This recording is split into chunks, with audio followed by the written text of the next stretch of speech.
टूटता है देश भारत हिंदू मुसलमान में, हिंदू मुसलमान में। जन गण मन गाओ इनके सम्मान में, जन गण मन गाओ इनके सम्मान में।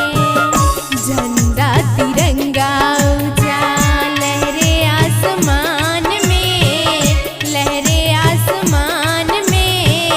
जन गण मन गाओ इनके सम्मान में, जन गण मन गाओ इनके सम्मान में।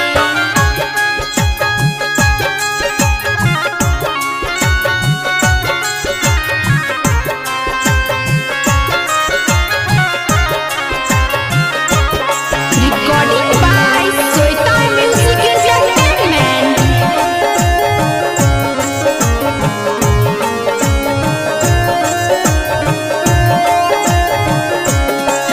चलो सर को झुकाते हैं आज हम उनकी शहादत में, जो शहीद हो गए हैं सरहद की हिफाजत में।